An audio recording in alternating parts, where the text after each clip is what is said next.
Buenos días, bienvenidos al Foro de Minería y Sostenibilidad de las Américas 2022 en nombre de la Alianza del IGF, el BID y CAMA.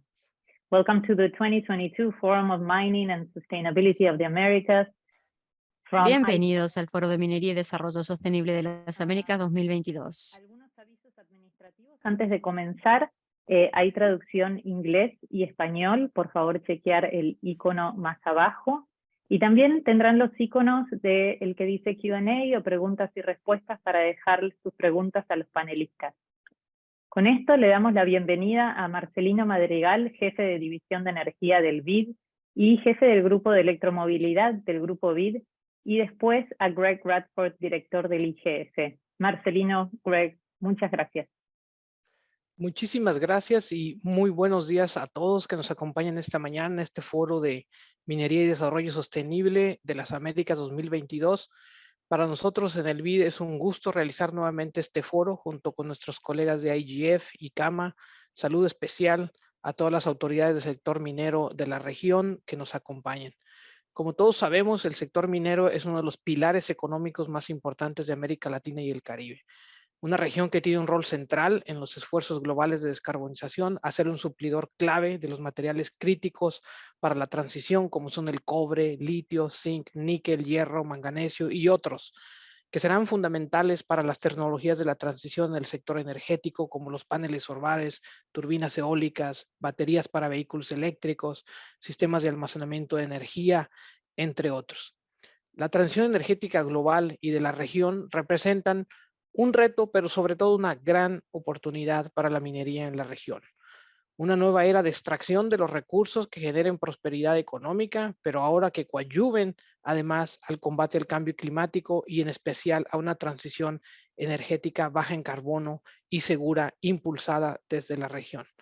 Una mayor producción minera, sin embargo, debe ser el motor de una transformación, como lo escuchamos en las palabras de bienvenida, una transformación productiva, generadora de empleo, respetuosa de las comunidades, de mayores capacidades tecnológicas y de la implementación de las mejores y más efectivas prácticas para proteger el medio ambiente y sus comunidades. Los grandes cambios en el modelo energético global requieren cambios de paradigma, mayor innovación y colaboración entre todos los actores involucrados, importantemente el sector privado y la sociedad civil. Estamos convencidos de que para encontrar soluciones viables para enfrentar los retos y catalizar las oportunidades se requiere de buena gobernanza, cooperación, inversión entre múltiples actores. En ese sentido, esperamos, como siempre, que lo discutido hoy en este foro adicione a la conversación regional y global sobre los minerales, la transición energética. Muchísimas gracias a todos, el mejor de los éxitos y como siempre un placer acompañarlos en este foro de tan alta importancia. Paso la palabra, muchísimas gracias y éxito con el foro.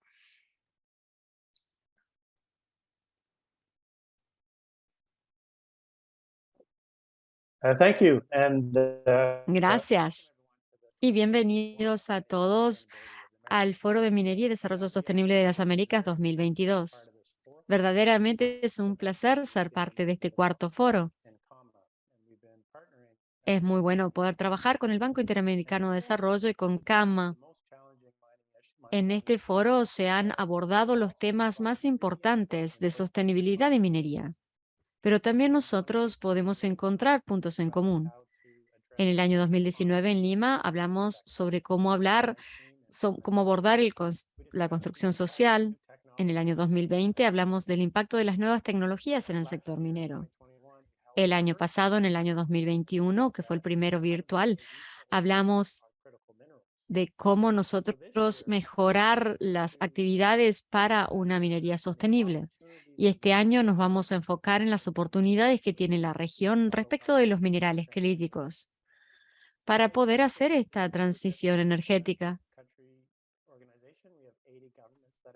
Tenemos 80 gobiernos que son parte de esto y hemos visto un desarrollo en dos partes. Vemos a los gobiernos nacionales y los bloques regionales con economías avanzadas que tratan de asegurarse de tener minerales críticos para poder tener esta transición energética. Pero por otro lado, estamos empezando a ver empresas de desarrollo de minerales críticos que están trabajando como región. Y tenemos los diferentes países y regiones con diferentes economías, diferentes tamaños de producciones mineras. Pero eso no les impide trabajar juntos ni establecer objetivos en común. Y también les permite identificar las oportunidades para reciclar los minerales críticos.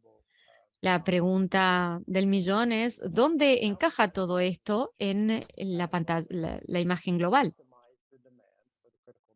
Hay que optimizar la demanda para de minerales críticos. También tenemos que charlar sobre qué iniciativas vale la pena hacer juntos para poder lograr así mejores resultados. Por lo tanto, esperamos que este foro inspire medidas concretas y decisiones concretas que nos ayude con la integración, que es absolutamente importante en este sentido. En esta iniciativa, nosotros orgullosamente colaboramos con CAMA y con el BID. Por lo tanto, esperamos que este foro sea muy bueno para todos y les agradecemos por su presencia. Entonces le damos la palabra a Osvaldo Urzúa, socio director de Carungen. Él será nuestro principal panelista primero y moderador.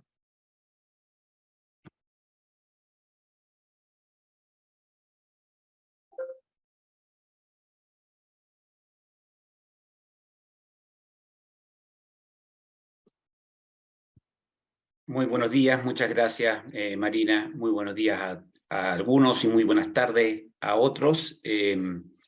Yo tengo una presentación de alrededor de unos 15 minutos y a continuación de mi presentación habrá un panel muy interesante en donde abordaremos parte de los temas que voy a abordar en mi presentación.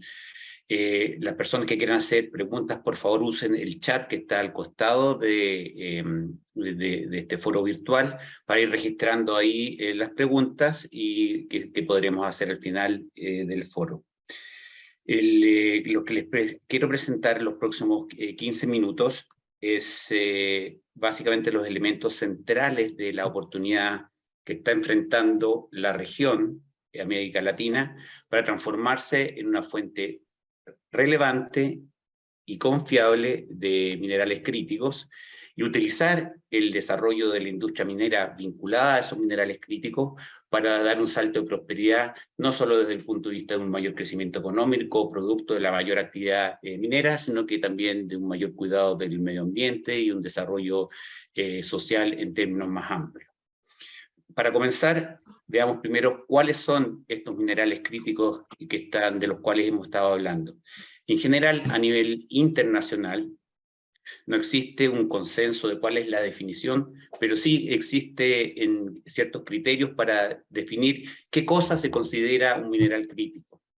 Y esos criterios son básicamente dos. Primero, que son fundamentales para la transición energética y otros desarrollos tecnológicos.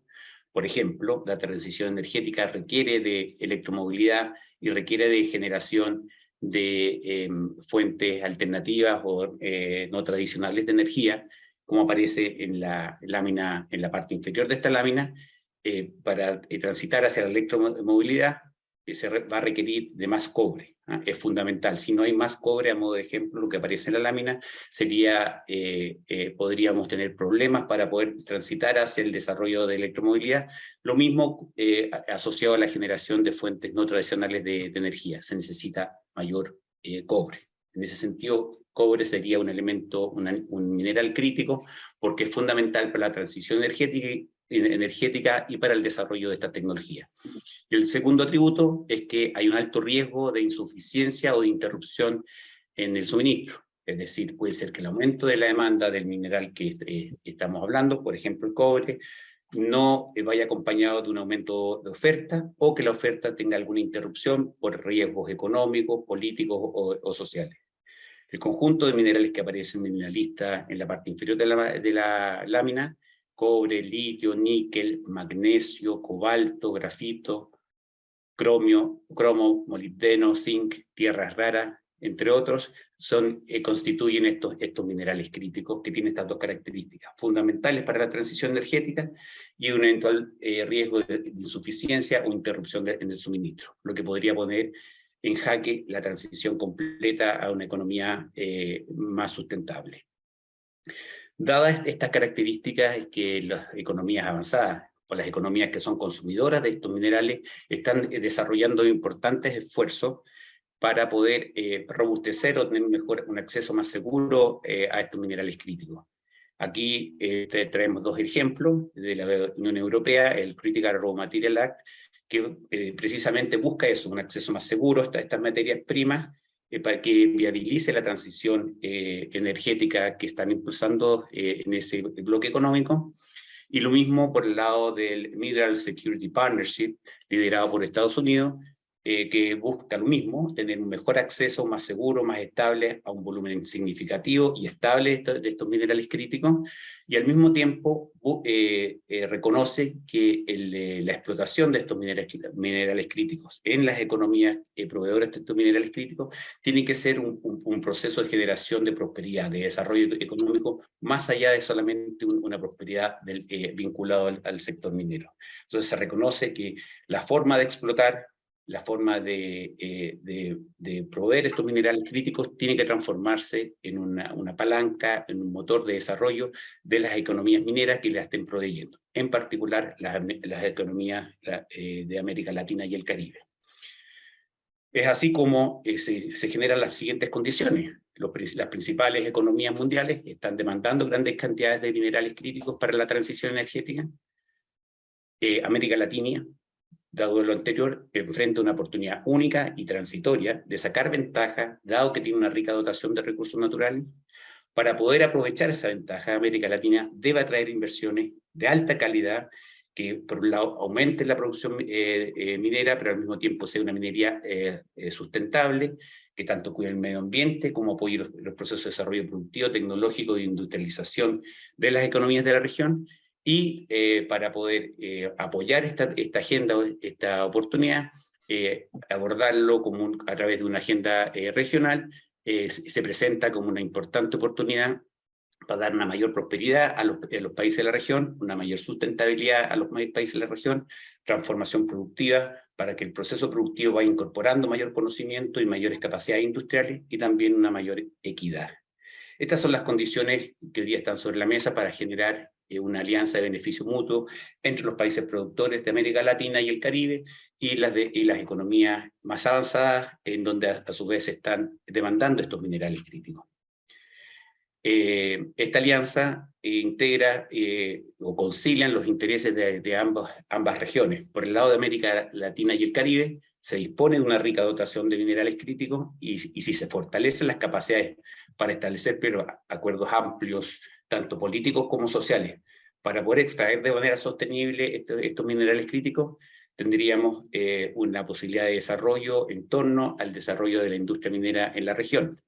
Y las economías avanzadas que requieren de los minerales críticos y cuyo suministro en el presente es inestable, si apoyan el desarrollo de las economías mineras, en particular de América Latina y el Caribe, dada su rica dotación de recursos mineros, e impulsa un desarrollo económico de cara al siglo XXI, con las características y las atributos del siglo XXI, pueden tener acceso más confiable a estos minerales críticos. El propio proceso de estar apoyando el desarrollo de estas economías se transforma en un elemento para ir reduciendo, mitigando parte de los riesgos que podrían generar una interrupción en el abastecimiento de estos minerales críticos. A modo de ejemplo, que aparecen las dos caras de la moneda, tanto la rica potencial oferta por el lado de los países de América Latina y el Caribe, y por el otro lado algunos ejemplos que muestran cómo se espera que haya un crecimiento explosivo de la demanda de estos minerales críticos. Aparecen minerales como el hierro, el estaño, la bauxita, la lista que aparece en la tabla que está a su izquierda, y el volumen de las reservas que tiene la región de esos minerales, que en general están por sobre el 20%, rodeando el 20%, y en algunos casos, por ejemplo, el cobre cerca del 40%, en el litio por sobre el 50%, Y claramente el que esto se transforme en una oportunidad y también una necesidad para poder atender las demandas de los minerales que aparecen en la parte derecha de esta lámina, en donde se muestra que en el caso del litio y del cobalto se espera un incremento en la demanda en 4 veces de aquí al año 2050. En el tema de la transición energética, solamente tomando en consideración la demanda por minerales de cobre para la producción de generadores eólicos, se esperan 4 millones, aumentar la demanda por cobre en 4 millones de toneladas, lo que equivale a poner aproximadamente 2 Chiles en términos de producción minera o 5 Perús en términos de producción minera adicionales para poder atender esa demanda. En realidad es un esfuerzo muy importante, muy grande y una tremenda oportunidad. Y lo mismo sucede con otro tipo de minerales críticos como el cobalto y las tierras raras, que se espera solo desde el punto de vista de la demanda de la Unión Europea que crezca en 15 veces. Entonces tenemos una demanda explosiva y una potencial oferta para atender esa demanda que podrían conciliarse perfectamente. Cuando hablamos de la oportunidad y miramos las necesidades, los desafíos que enfrenta la región, vemos que la industria minera también es una oportunidad de ir incorporando conocimiento al proceso minero y al incorporar conocimiento al proceso minero también generar encadenamientos de mayor contenido tecnológico en las economías mineras. Las dos láminas que se muestran en este instante muestran por un lado cómo la generación de conocimiento a través de las publicaciones científicas, que usualmente vinculadas a la industria minera tenían un cierto rezago respecto a otras áreas del conocimiento, hoy día están tomando un cierto liderazgo. Hay mayor publicaciones científicas en minería que en otras áreas del mundo, o ha ido aumentando más fuertemente en minería que en otras áreas del mundo. Y lo mismo se ve reflejado con el número de patentamientos. Inicialmente hubo un descenso de las patentes vinculadas a la minería y en los últimos años hay un incremento muy significativo.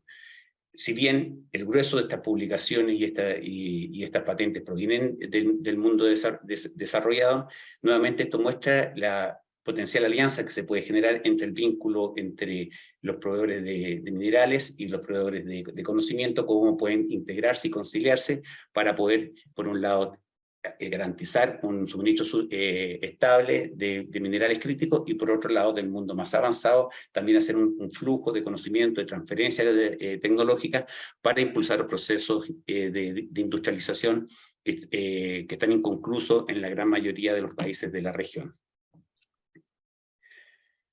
El desafío consiste en construir una agenda, y las políticas públicas en esto son muy relevantes, que permitan ir gradualmente transitando desde explotar las ventajas comparativas vinculadas a desarrollar la industria minera, producto de una alta y rica dotación de recursos naturales, hacia ventajas competitivas, generadas producto de un mayor conocimiento, una mayor capacidad de innovación y un mayor contenido tecnológico.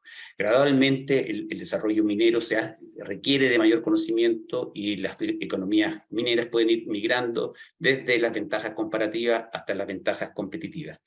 Y tenemos realidades distintas en los distintos países de América Latina y el Caribe y también del mundo respecto a cuál es su posición, si están en el segmento de las ventajas comparativas o en el segmento de las ventajas competitivas. Y la situación se ilustra en esta lámina. Vemos cómo hay distintas realidades, pero precisamente estas distintas realidades permiten configurar una agenda integrada en donde para algunos casos un país va a tomar liderazgo porque tiene alguna característica puntual para desarrollar esas tecnologías y para desarrollar esa industria minera, y otro lo va a complementar, y en otros casos va a ser lo opuesto. A modo de ejemplo, en el caso de Colombia tiene un liderazgo importante en temas de economía circular. Podríamos aprovechar la experiencia, el conocimiento y la excelencia en economía circular para que el conocimiento que existe en Colombia pueda de alguna forma informar y nutrir un desarrollo equivalente en los otros países de la región y vincularse también con los desarrollos que se están haciendo de las economías más avanzadas. Lo mismo puede suceder, por ejemplo, en el caso chileno y el desarrollo de minería subterránea, en el caso de Costa Rica y el uso y el desarrollo de soluciones basadas en la naturaleza. Y así sucesivamente. Entonces, la diferencia de niveles de sofisticación y la identificación de nichos específicos de excelencia en los distintos países generan la posibilidad efectiva de generar una agenda integrada en donde varias especializaciones y nichos de excelencia que permitirían apurar el tranco y al mismo tiempo tener un acceso a un mercado más amplio, porque estaríamos desarrollando un clúster no solamente nacional, sino que un clúster regional para poder desarrollar las tecnologías que necesitamos para la industrialización de la región y generar el suministro de minerales críticos que necesitamos. Parte de estos desarrollos está también asociado a ciertos nichos específicos de las nuevas tecnologías que son propias del siglo XXI. En esta lámina se muestra como parte del desarrollo, la sustentabilidad de la cadena minera, que está en la parte superior de la lámina, requiere de desarrollar soluciones para atender demandas de la cadena minera, la cadena que va desde la exploración hasta el usuario final y que después se integra con ciclos de reciclado o sistemas circulares de producción. Ahí contamos cosas como el desarrollo de infraestructura hídrica compartida, podríamos hablar de desaladora, el desarrollo de soluciones basadas en la naturaleza para poder regenerar y recuperar nuestro capital natural y al mismo tiempo dejar que la naturaleza genere ciertas soluciones como por ejemplo la adaptación y la mitigación del cambio climático, incorporar soluciones de electromovilidad dentro de la minería para poder tener una minería más limpia y al mismo tiempo entrar en el mercado de la electromovilidad, desarrollos de economía circular, compensaciones de carbono, desarrollo de energías alternativas o de energías verdes, tales como hidrógeno verde o energías renovables. Entonces, la propia minería a su vez se transforma en un laboratorio, en una plataforma para desarrollar tecnología, y dado su escala, se puede participar en estos nuevos nichos, estos nuevos sectores económicos propios del siglo XXI. El impacto es gigantesco. Aquí algunas cifras solamente. Si miramos cada uno de los países mineros, vemos que el impacto en la generación de productos es muy relevante. En el caso de Chile y Perú estamos hablando del orden de un 10%. Si a eso le agregamos la cadena de abastecimiento, solo en términos de compras vinculado a minería industrial de gran escala, tenemos volúmenes muy significativos de actividad económica generado por los encadenamientos o los clústeres locales, generación de empleo de alta calidad, considerando tanto el empleo directo de las compañías mineras como de estos encadenamientos. Tenemos que pensar que por cada empleo que se genera en la minería, en un distrito minero maduro, se generan entre 2 y 3 empleos adicionales en sus encadenamientos de proveedores, de servicios, de tecnología y de suministro. Y a su vez, estas soluciones pueden abrir espacios a una industria de exportación de estas soluciones. Lo que se aprenda en la región para hacer minería verde puede exportarse a posteriores dentro de los países de la región, al mundo o a otras industrias que requieran soluciones similares. Y nuevamente aquí la mirada de conjunto permite generar sinergias y ventajas importantes para desarrollar una agenda conjunta que permita por un lado tener un mejor suministro de minerales críticos y al mismo tiempo ir cerrando las brechas para poder llegar a niveles de prosperidad equivalentes de economías más avanzadas. Un ejemplo, esto fue un cálculo que se hizo en el caso de Perú.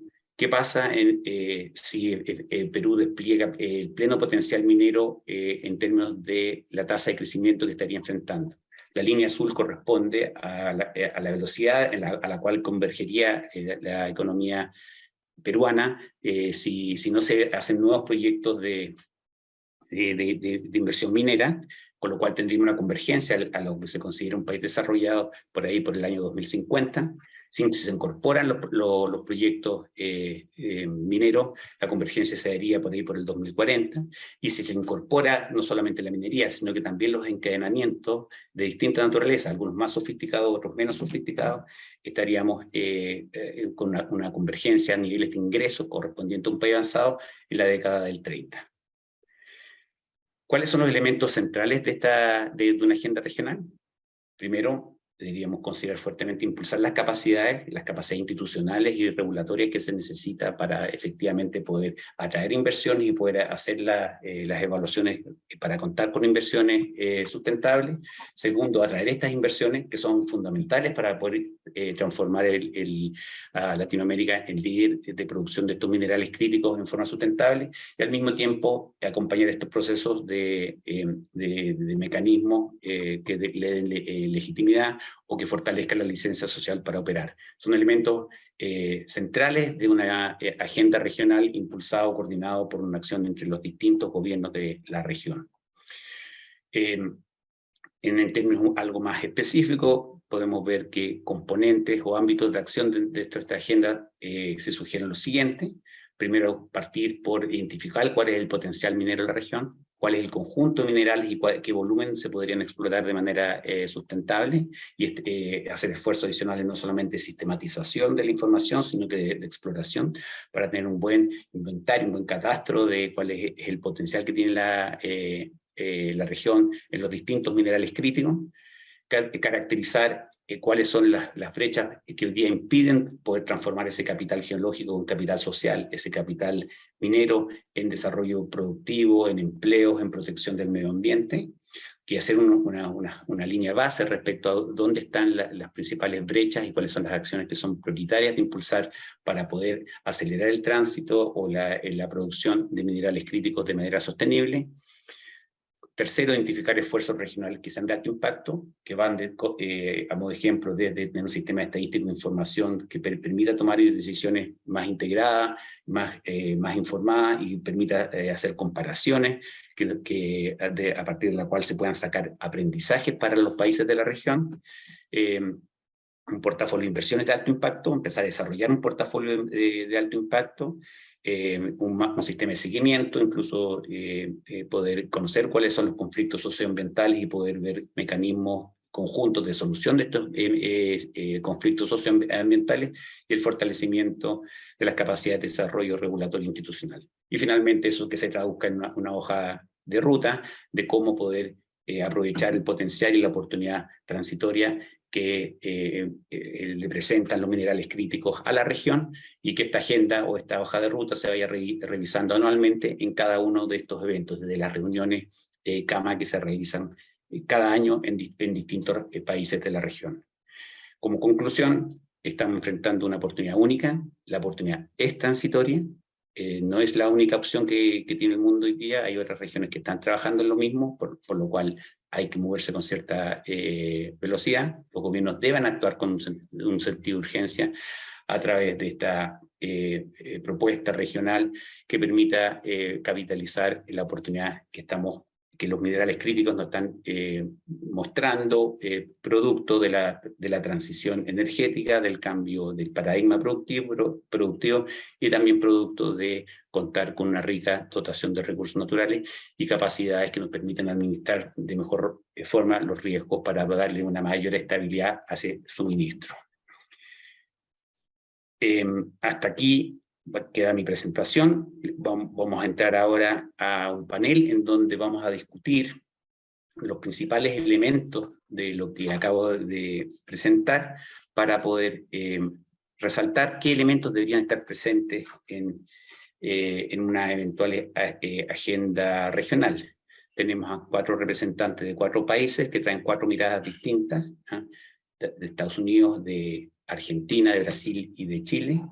Parto presentando primero a Ana Spitberg, subsecretaria de Transporte de Transformación Energética del Departamento de Estado de Estados Unidos. Es responsable de apoyar el cambio hacia una economía descarbonizada que permite que los sistemas energéticos sean seguros y resilientes, y además dirige y representa a Estados Unidos en la Agencia Internacional de Energía Renovable.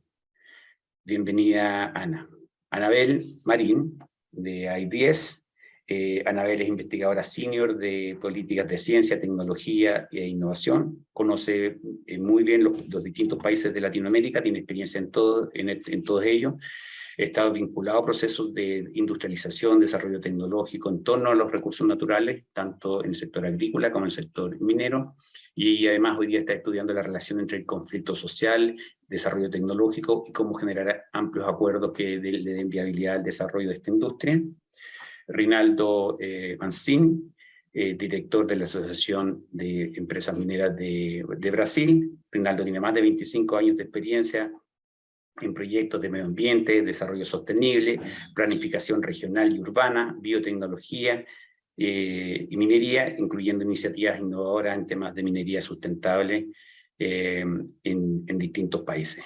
Y finalmente José Miguel Benavente, con una amplia experiencia en temas de desarrollo productivo y tecnológico en prácticamente todos los países de la región, y que en especial conoce y ha trabajado en el diseño de políticas públicas para poder impulsar un proceso de industrialización en torno a las oportunidades que hable una minería sustentable vinculado a estos minerales críticos. Habiéndolos presentado, les pido por favor que... Ahí estamos. Y quiero partir este foro con una pregunta general. Les recuerdo que a la gente que está en la audiencia que pueden incluir sus preguntas en el chat y al final del foro abordaremos sus preguntas. La primera pregunta tiene que ver con los beneficios de una agenda regional. Y quiero hacer la misma pregunta a los tres. Si el esfuerzo de aprovechar la oportunidad de proveer minerales críticos, tales como el litio, el cobre, el níquel, las tierras raras, ya es grande a nivel nacional, los contextos son difíciles, las situaciones políticas son difíciles, ¿cuál sería el beneficio de una agenda regional, de un trabajo coordinado entre los gobiernos? Partamos contigo, José Miguel. ¿Nos puedes dar tu visión de cuáles serían los beneficios, si no sería, digamos, mucha complejidad adicional? Y si puedes hacer en especial énfasis en el beneficio desde el punto de vista de impulsar procesos de industrialización o de desarrollo productivo y tecnológico. Les voy a pedir que tengan 4 minutos, no más de 4 minutos. Cuando les quede un minuto yo les voy a hacer una señal. Súper. José Miguel, por favor. Muchas gracias, Osvaldo. ¿Me escuchan, no? Sí, perfecto. ¿Sí? ¿Qué tal al resto también del panel? A Rinaldo, a Ana, a Anabel y a la audiencia. Oye, muy interesante. Disculpe, llegué un poquito tarde, pero ya había leído con detalle el documento, así que me imagino los puntos que planteaste, Osvaldo. Y con respecto a la pregunta, yo diría que hay 4 elementos que creo que son importantes considerar cuando uno mira el desarrollo de este sector desde el punto de vista más de la región, ¿no? Más allá de los elementos que tú mencionaste a nivel individual, las oportunidades y sobre todo los cuidados que hay que tener desde el punto de vista medioambiental, el tema de la licencia social, etcétera, que es una cosa que va más a nivel de país, creo yo. Pero hay elementos que creo que son comunes y que de alguna manera el trabajar en forma conjunta de los países de la región en torno a esto creo que pueden ser importantes. El primero, yo diría, que implícitamente está en la presentación que hiciste, es los temas de cuáles son aquellos bienes públicos que pueden ser útiles para toda la región en su conjunto. ¿Okay? Yo esperaría, por ejemplo, y algunos los mencionaste tú, el tema, por ejemplo, de información. Hoy día es relativamente costoso desarrollar capacidades, ¿no es cierto?, para entender las capacidades que hay desde el punto de vista de explotación, mejores prácticas, en fin. Y yo creo que un trabajo conjunto que puede haber entre los países, sobre todo a nivel de los estados, de generar esos bienes públicos que pueden ser útiles para todos los países, en este contexto creo que son relevantes. Después podemos ir en los detalles cuál podrían ser eso, pero por los minutos que tengo quiero ilustrar solamente estos 4 puntos. El segundo es el tema del aprendizaje.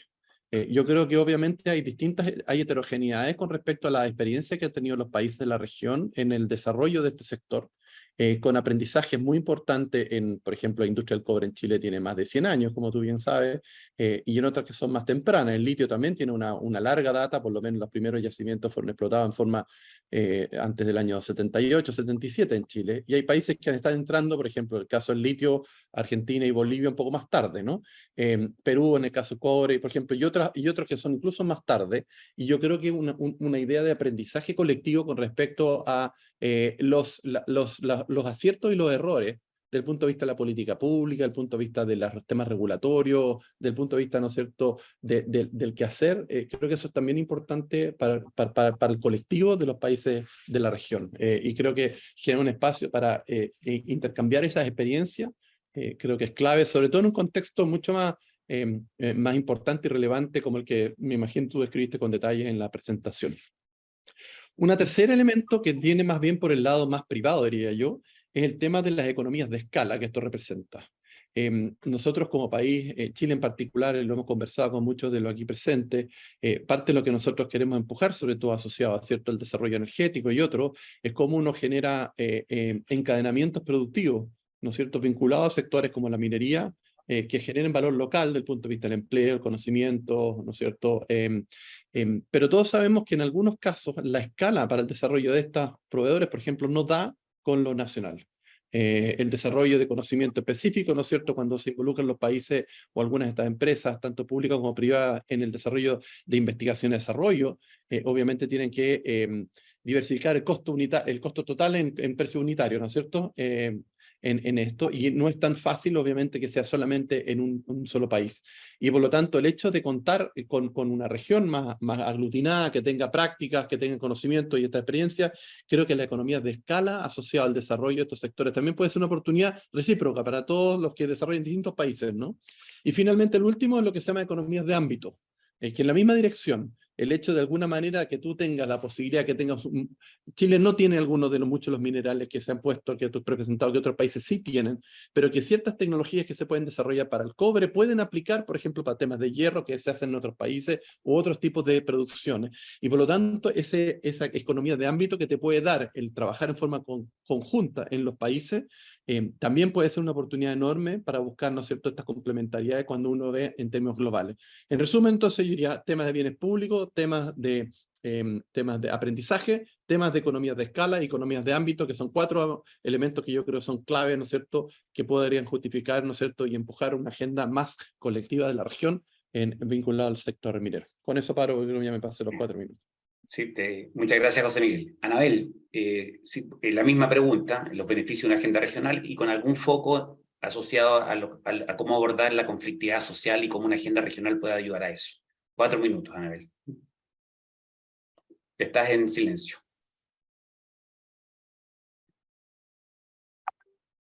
No te escuchamos, al menos yo no te escucho. No sé si el resto del panel la escucha. No, tampoco lo escuchamos. Upa.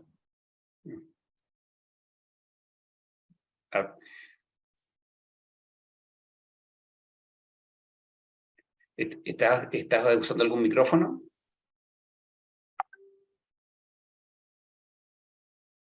Supongo que dice sigamos, ok.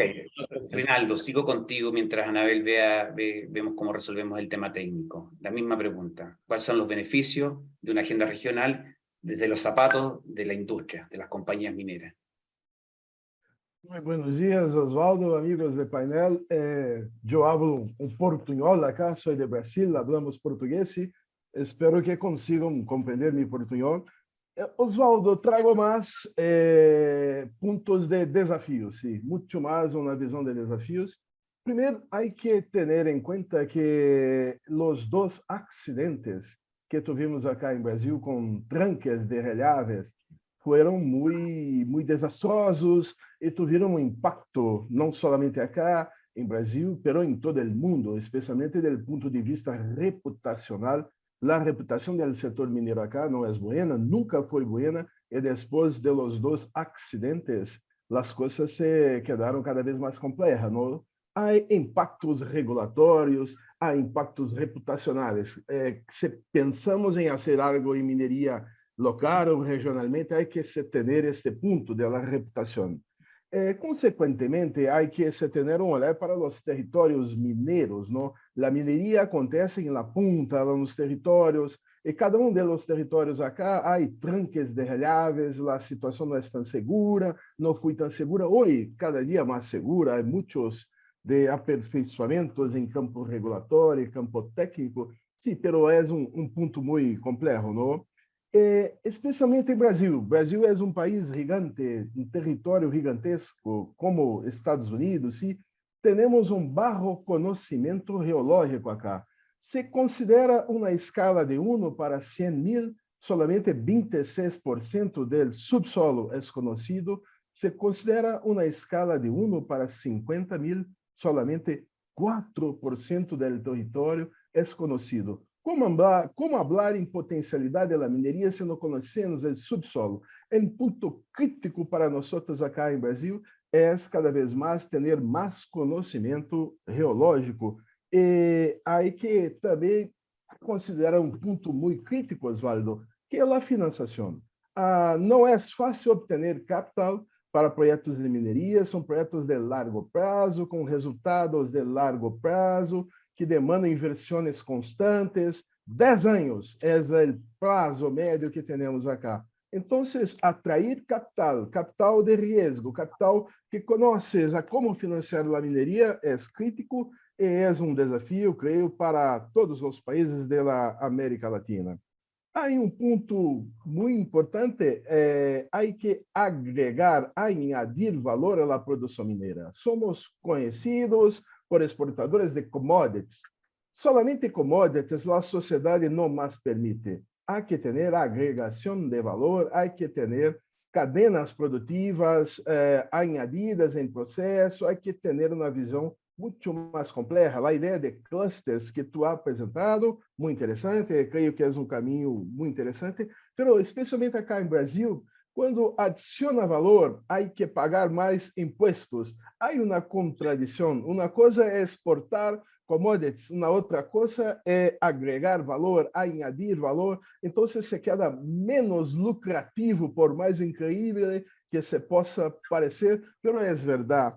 E há que também considerar, especialmente, o caso brasileiro, mas não somente Brasil, 8 países da América Latina compartilham a Amazônia. A Amazônia é hotspot mundial, toda a biodiversidade, e temos cada vez mais a mineria adentrando a Amazônia, onde há populações tradicionais, povos indígenas, e então os desafios sociais, licença para operar se quedam muito complexos quando consideramos a Amazônia.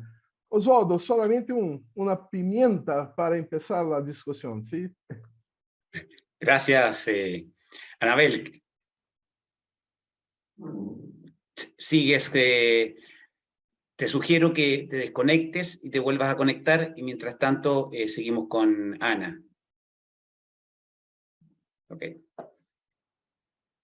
Ana, te toca a ti. ¿Cuáles son los beneficios desde el punto de vista de la visión de Estados Unidos para impulsar una agenda regional con todos los países de América Latina y el Caribe? You have 4 minutes. Oh, good. I didn't time myself. Ay, bueno, no me puse un cronómetro. Espero responder bien la pregunta. ¿Me escuchan bien? Sí, perfecto. Les agradezco verdaderamente por hacer esa pregunta. Yo creo que lo que vemos hoy es una agenda a nivel mundial.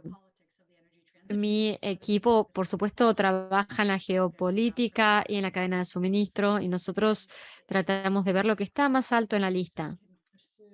Nosotros lo hacemos para poder cumplir con los compromisos de los Estados Unidos, tanto a nivel nacional como internacional, y también lo que tiene que ver con la tecnología.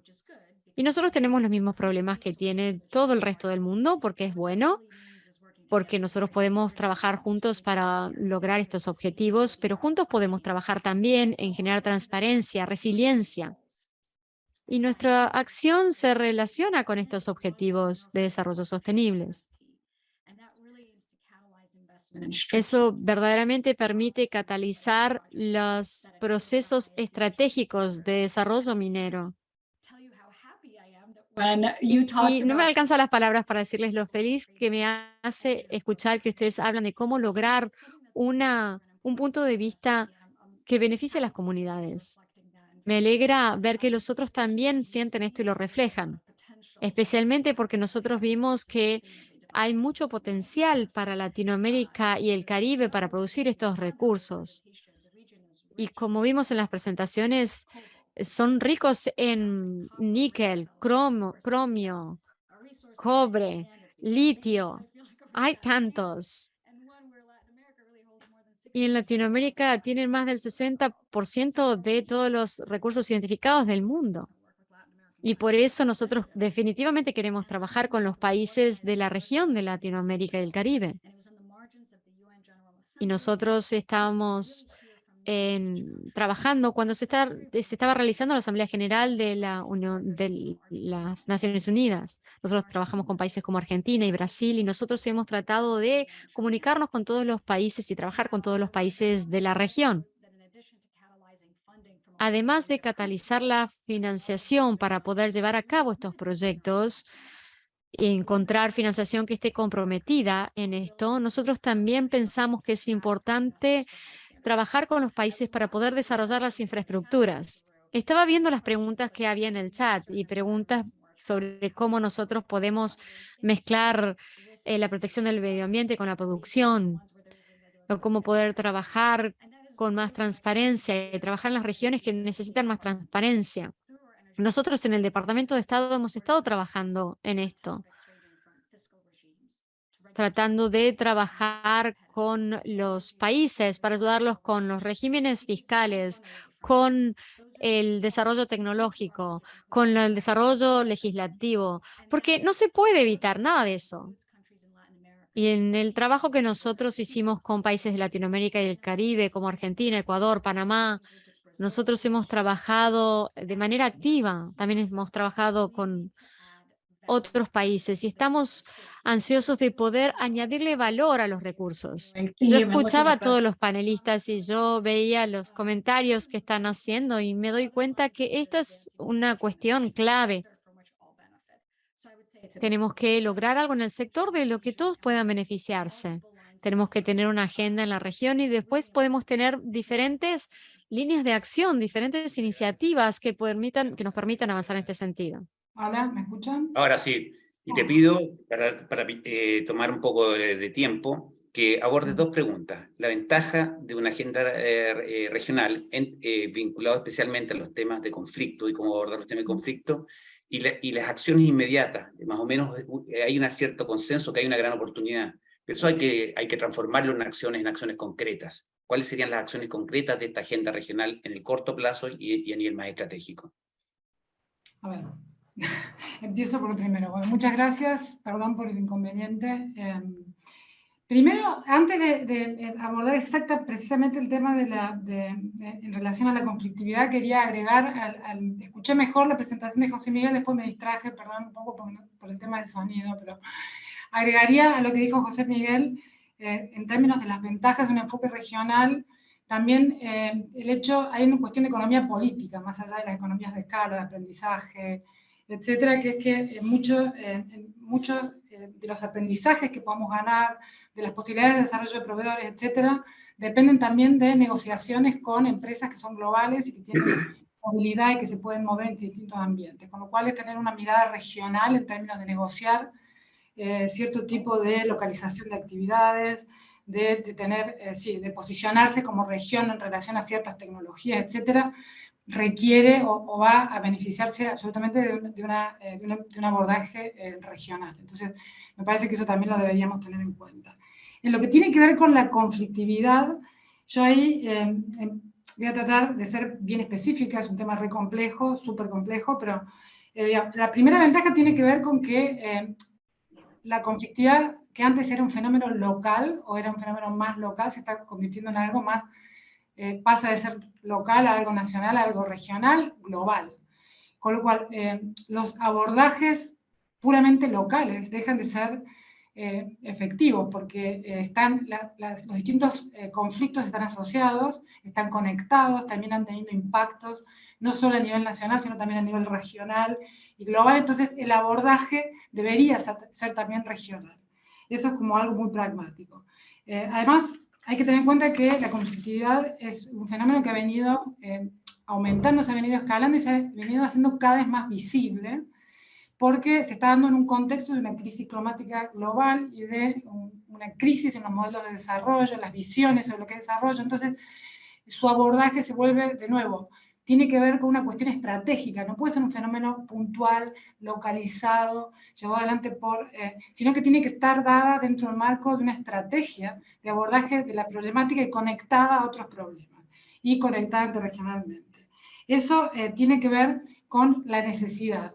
Pero yo también creo que hay una oportunidad, porque si se enfoca esta problemática desde el punto de vista regional, también vamos a poder aprovechar o tratar de aprovechar una oportunidad que es posicionar la región frente a la demanda creciente que se viene de minerales y las tensiones que esto va a generar, como una región pionera en términos de la venta de minerales que están producidos en base a un pacto, le podemos llamar a un pacto social, no le voy a llamar acuerdo, no le voy a llamar consenso, le voy a llamar pacto, porque las tensiones, muchas de las tensiones que involucran la producción de minerales son difíciles de eliminar, más bien hay que trabajar con ellas y tratar de establecer pactos con miradas de largo plazo, con miradas transformadoras, etc. Entonces, hay una oportunidad que la región, en vez de que transforme este desafío grande de la conflictividad en una oportunidad para el cambio y para posicionarse en una agenda global de transición energética que se está girando cada vez más en la dirección de la idea de transición justa.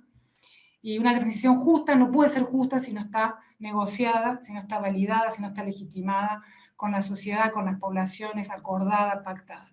América Latina tiene una gran diversidad cultural, social, podría aprovecharla, podría posicionarse en el mundo como una región. La conflictividad en América Latina es distinta a la de otras regiones en el mundo que también tienen minerales críticos. Entonces, América Latina podría realmente posicionarse de una manera diferente, más en base a un pacto social, como una región que vende minerales sobre la base de la justicia, de negociados con su ciudadanía, y de esta manera darle contenido a esta palabra que se está usando tanto que pierde validez, que es la palabra sustentabilidad, más basada en procesos que en ideas abstractas que la gente, las localidades, las poblaciones no reconocen.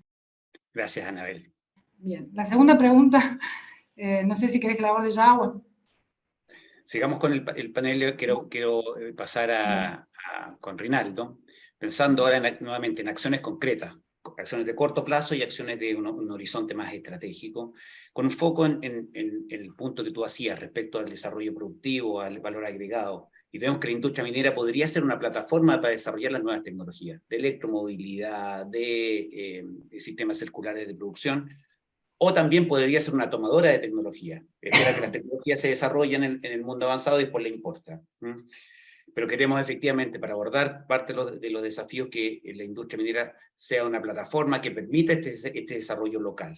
Desde tu experiencia, de lo que tú has visto en Brasil, hay un compromiso, una voluntad, una agenda de la industria minera brasileña para que efectivamente esos desarrollos se hagan localmente, y cuáles serían esas acciones concretas que hay que impulsar en el corto plazo y de forma más estratégica. Oswaldo, a mí me gusta mucho un ejemplo que tenemos acá del sector productivo, muy reciente, que llamamos de Mining Hub. Es un polo de innovación abierta, sin paredes, sin patentes, ¿sí? Donde todos trabajan juntos para la búsqueda de soluciones para el sector minero, ¿sí? Empezamos hace 3 años, después del accidente de Brumadinho, ¿sí? Y la idea es que cada empresa haga un lanzamiento de un desafío. Tenemos un desafío, por ejemplo, economía circular. Entonces, llamamos a un grupo de startups, pequeñas empresas de tecnología, para que hagan la búsqueda de soluciones. Las soluciones que son encontradas son compartidas entre todos, no hay patentes, hay un repago a la startup, algo de ese tipo, y ha sido un suceso hace 3 años, porque es capitalizada por el sector privado, es mantenida por el capital de la industria, hace la atracción de talentos de la academia, de talentos de la tecnología. Creo que es un modelo muy interesante que puede ser multiplicado por todos los países de la América Latina. Lógico, hay que tener siempre un pie en la academia. La academia hace un papel central, la innovación, la búsqueda y la provocación del futuro. E mais que isso, há que pensar a largo prazo, depois do término da atividade mineira em el território, qual é o legado que vamos a deixar para a sociedade depois de 40 anos, 50 anos. Creio que é um legado de conhecimento, um legado de gente capacitada que tem acesso a novas formas de ver o futuro com o suporte básico da mineria é muito interessante. Este é o exemplo, Oswaldo, que eu mais acredito hoje em Brasil, um modelo integrado com o setor privado em el liderazgo. ¿Sí? Gracias, amigo. Gracias. Veamos cómo transformamos el Mining Hub brasileño en un Mining Hub de las Américas. José Miguel, siguiendo un poco en la línea de lo que plantea Rinaldo y focalizando en la experiencia que tú estás liderando, por ejemplo, el tema del hidrógeno verde.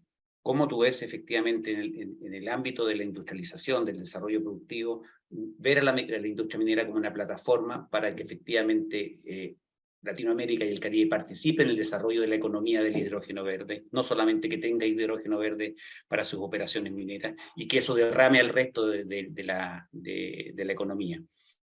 ¿Qué acciones, qué tipo de políticas podrían facilitar eso, y nuevamente en el contexto de una agenda regional?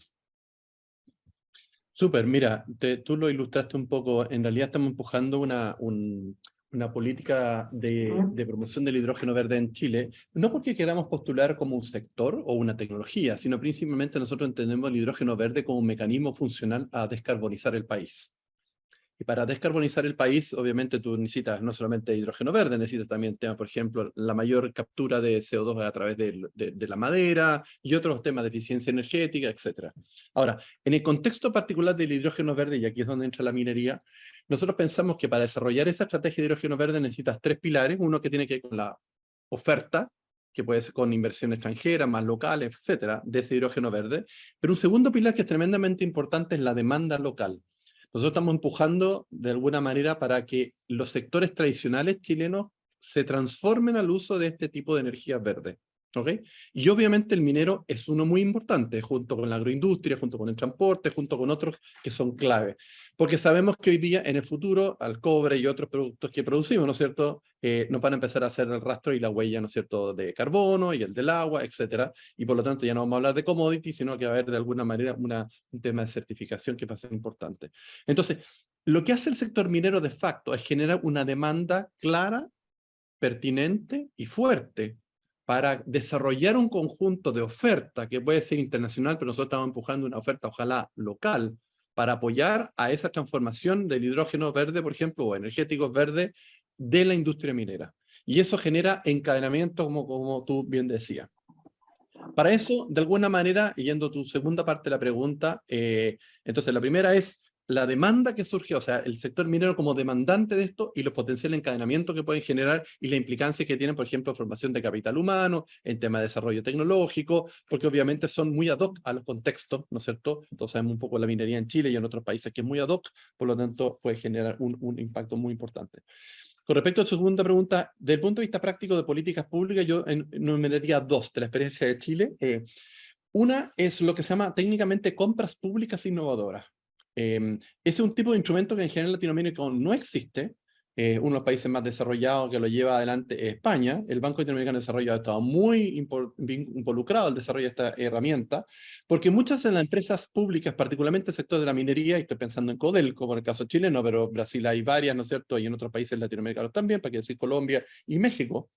El rol que tiene a través de instrumentos como compras públicas innovadoras, en el cual uno no propone la solución, sino propone el problema, eso también es un mecanismo en el cual alienta a la oferta local para proveer soluciones que tiene en particular estas empresas públicas vinculadas al sector minero. Y creo que ese es un tipo de herramienta, un tipo de política pública que en la mayoría de Latinoamérica no tiene y que puede ser un caso muy interesante y en particular, dado que el anfitrión es el banco, ha llevado una agenda muy interesante de investigación sobre buenas prácticas de compras públicas innovadoras.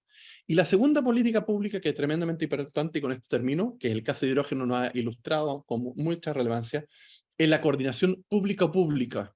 Es decir, los distintos ministerios sectoriales que están involucrados, ¿no es cierto?, en el desarrollo, ¿no es cierto?, de esto, porque esto no es solamente el Ministerio de Minería, o el Ministerio de Energía.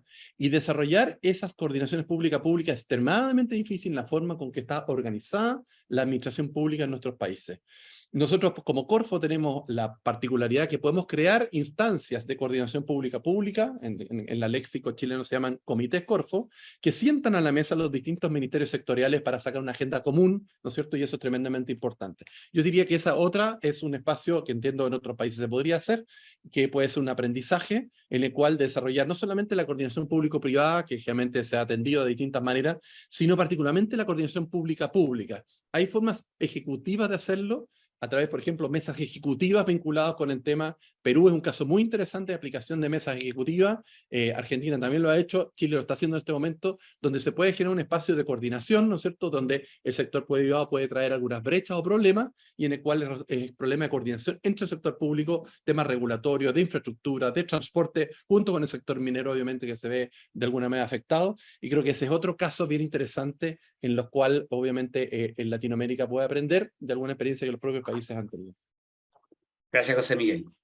Ana, de escuchar a José Miguel y a Rinaldo, la imagen que me queda, y conociendo la experiencia americana, es que la minería para Latinoamérica y el Caribe es el equivalente a Estados Unidos, lo que sería la industria de defensa y la NASA, donde de alguna forma son incubadoras de tecnologías que después llegan al resto de la economía.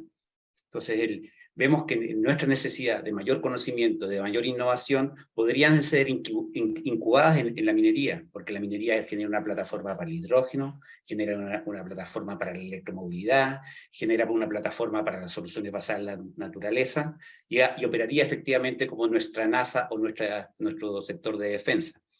¿Cómo ves esta aproximación de mirar la minería como una plataforma de innovación que le da mayor productividad a la minería, amplía su producción, pero al mismo tiempo permite transformar la base productiva de la región, desde el punto de vista de Estados Unidos? ¿Hay algún programa, algún esfuerzo, algún ejemplo concreto que nos puedas dar respecto a si existe ese interés y esa aproximación en la agenda de Estados Unidos?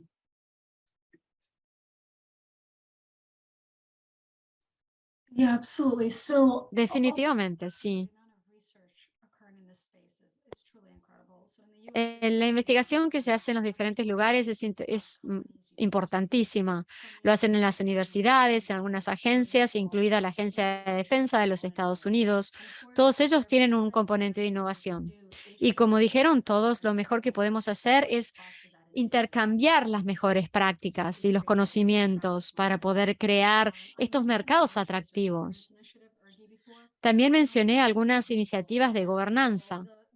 Y nuevamente, como ejemplo, les menciono el apoyo de 25 millones de dólares de apoyo que se dio a diferentes países en todo el mundo.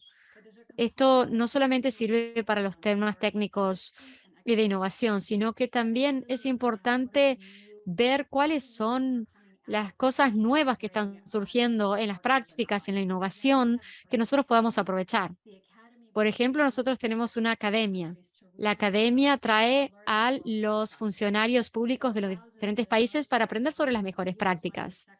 Nos permite aprender del sector de, por ejemplo, minería de los Estados Unidos, lo bueno y lo malo, y ahí poder colaborar con el sector público, el privado, los compañeros, los colegas de diferentes lados. Esto va a facilitar que haya más desarrollo.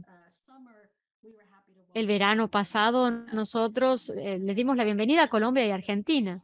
Y dado que mencionaron a Argentina, nosotros hemos colaborado con la Secretaría de Minería y Desarrollo Sostenible del país para poder armonizar y mejorar el desarrollo del sector y la gestión del sector. De hecho, hay gente de mi equipo en Argentina que está trabajando con el gobierno federal en estos temas. Y también quiero decirles que a nivel local, a nivel interno, nosotros estamos invirtiendo en diferentes infraestructuras. Creo que no es un secreto, han visto que hay ciertas leyes de infraestructura y de producción. Nosotros estamos trabajando en cosas como, por ejemplo, el uso del reciclaje, perdón, el uso de los imanes. Y también tratar de favorecer los minerales que tienen menos impacto medioambiental. Y el efecto que nosotros hacemos es a nivel mundial, porque todo lo que nosotros hacemos llega a un punto de comerciabilidad, que llega entonces a todo el mundo. Entonces, a veces se puede apoyar, se puede aprovechar, perdón, lo que está haciendo, por ejemplo, el Ministerio de Energía. Nosotros, por ejemplo, lo que estamos buscando es poder desarrollar en una década $1 por el kilo de hidrógeno verde. Entonces, nosotros estamos trabajando para poder desarrollar esto. Por lo tanto, nosotros vemos que cuando nosotros trabajamos y nosotros nos establecemos objetivos y luchamos para lograrlos, esto nos va a beneficiar enormemente. Una pregunta Muchas adicional gracias.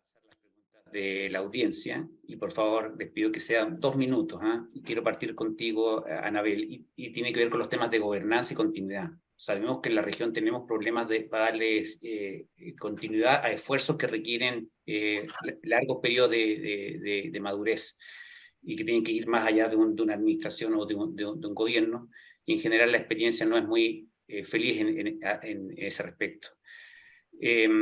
Anabel, ¿qué elementos crees tú que debería tener una gobernanza de una agenda regional para que junto con tener una base sólida, efectivamente esa gobernanza ayude a ir ganando apoyo social, legitimidad y que permanezca más allá de una administración como esfuerzo? Ok, gracias. Voy a simplemente decir algo sobre lo más específico en términos de acciones concretas en relación a los temas de conflictividad, porque no pude mencionar y me parece importante. Quiero poner como contexto que estamos hablando, y creo que Rinaldo lo mencionó claramente, de un sector que tiene mucha conflictividad en la región. No tenemos buena evidencia.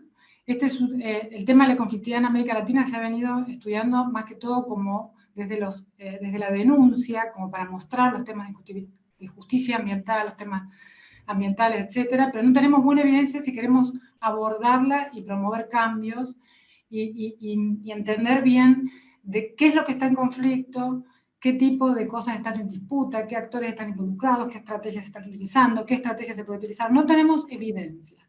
Nosotros hicimos un experimento poniendo evidencia de manera sistemática sobre el fenómeno de actividad minera y conflictividad en Chile, y por primera vez hemos podido ver un poco qué es lo que está en conflicto. Puedo decirles que el 80% de las inversiones mineras en Chile, que es uno de los países en donde la minería está más desarrollada y más instalada, está bajo conflicto. Entonces estamos hablando de un tema serio, que lo tenemos que tomar muy centralmente si queremos realmente hacer una política de desarrollo de capacidades tecnológicas, de proveedores, etcétera, que es lo que estamos discutiendo también en paralelo y que me parece igualmente importante. Entonces, tenemos que entender mejor el fenómeno. Lo que hicimos en Chile lo deberíamos tener hecho para el resto de América Latina y entender bien qué es lo que está en disputa, qué es lo que se está discutiendo, cuáles son los temas, y a su vez cuáles son las alternativas y cuáles son los abordajes. Nosotros también venimos siguiendo cómo se está abordando desde el punto de vista de cambios tecnológicos. Hay cosas interesantísimas, las empresas están abordando, pero eso no se sabe, las demandas de la sociedad. Entonces necesitamos como tener un mucho mejor entendimiento del fenómeno, que no lo hay. Se ha venido estudiando desde la denuncia, pero no desde el cambio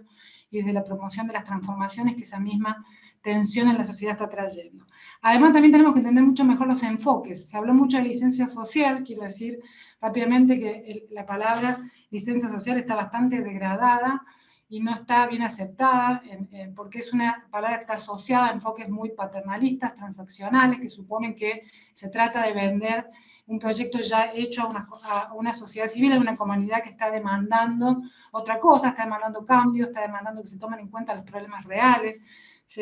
Acá Rinaldo mencionó los accidentes grandes que hubo, esos son reales, eso no se pueden negar, ni poner debajo de la alfombra, sino que cuando uno va a negociar con la sociedad civil y con las comunidades, tiene que poner eso al frente y decir cómo lo va a abordar con cambios. Entonces no es licencia. Un minuto, Anabel, por favor.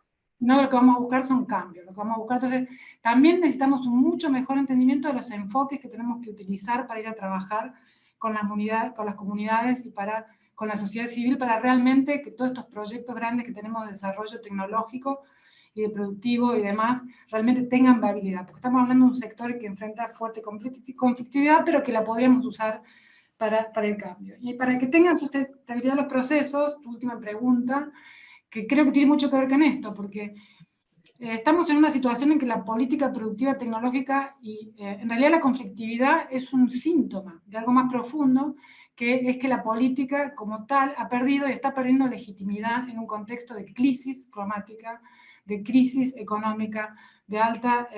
entonces, los modelos de desarrollo y la legitimidad de lo que nosotros decíamos, yo, hace 5 o 6 años, hoy no es la misma. Entonces, hoy tenemos un problema de legitimidad y hay que legitimizar las políticas a través del proceso, para que esto sea sustentable, se pueda sostener en el tiempo y podamos realmente armar una estrategia. Tenemos que empezar en temas como legitimidad, negociación, deliberación. O sea, las palabras que tenemos que empezar a usar son otras en términos de armar esa agenda. Tenemos que público, público, público, privado, se mencionó antes, agrego público, privado, sociedad civil.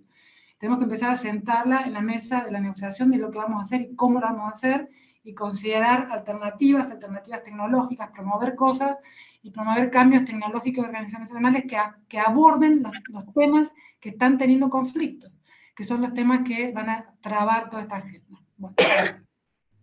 Gracias, Anabel. Rinaldo, ¿qué agregarías tú? ¿Qué elementos se necesitan para darle continuidad a esta agenda regional, pero que tenga también tracción, ¿no? Creio que a palavra-chave, Oswaldo, é transparência. Transparência é a base de todo. Tuvimos muitos problemas acá por falta ou não clareza em termos de transparência, projetos. Então, criar uma nova forma de fazer diálogo mais transparente, ajustar as expectações é muito importante. Há movimento acá do setor mineiro, Oswaldo, amigos, que é a financiação conjunta de desafios do governo. Você sabe, a crise fiscal é grande, não? Há limites de presupuesto, há limites de plata para financiar, por incrível que pueda ser, os órgãos públicos. Então, há uma vontade do lado de cá de fazer projetos integrados. Por exemplo, trabalhamos com a agência de mineria acá para melhorar sua capacidade tecnológica. Quem está fazendo os aportes é o setor privado. Lo mesmo com o serviço geológico, que o modelo unicamente basado em Estado, o modelo público, há encontrado limites, não? Então, há do lado de cá a ideia de se trabalhar. Financiamos movimentos sociais, não? Há que ter em conta que a participação verdadeira, efetiva da sociedade necessita de financiação, há que criar espaços de diálogo. Então, é muito comum acá em los territórios mineiros a ideia de ter estruturas de diálogo, diálogos em la ponta com as pessoas, não? Oswaldo, é desafio muito grande. Novamente, voltamos ao ponto número 1 de minha fala, que é reputação. Temos uma mala reputação, deixamos legados negativos e há que cambiar. Não se cambia nada em curto prazo, não? Há que fazer inversões e há que ter em conta a transparência como o rumo, ¿sí? Gracias. Gracias. José Miguel, y aprovecho también a abordar una de las preguntas del chat, que tiene que ver con estos mecanismos, estos sistemas de gobernanza para darle continuidad, y en particular con cierta debilidad que hay en las capacidades de procesar los proyectos de inversión que están llegando, para que efectivamente los proyectos de inversión puedan ser bien evaluados, para que pasen aquellos que son buenos y que pasen a tiempo, para que tengamos disponibilidad de... y muchas veces las capacidades de la parte pública para poder hacer ese procesamiento, ese análisis, están un poco disminuidos, incluso habiendo aportes públicos importantes para poder fortalecer, para poder invertirse en capacidades públicas. No hay capacidad de procesamiento de esa inversión para desplegar el pleno potencial. Y parte de la innovación se está haciendo más lenta. En el chat se dan algunos ejemplos de países en donde la inversión no está llegando precisamente porque está siendo muy dificultoso transitar el proceso de aprobación de los proyectos. ¿Cómo ves tú que se pueda enfrentar este desafío de tener sistemas robustos de análisis para que pasen los proyectos buenos y de rechazar prontamente aquellos malos, frente al desafío de que la capacidad institucional hay una brecha importante y construir esas capacidades lento? Sí, 2 minutos. Es un tema bien amplio, pero así, tres elementos que yo creo que son importantes con respecto a lo que tú mencionas.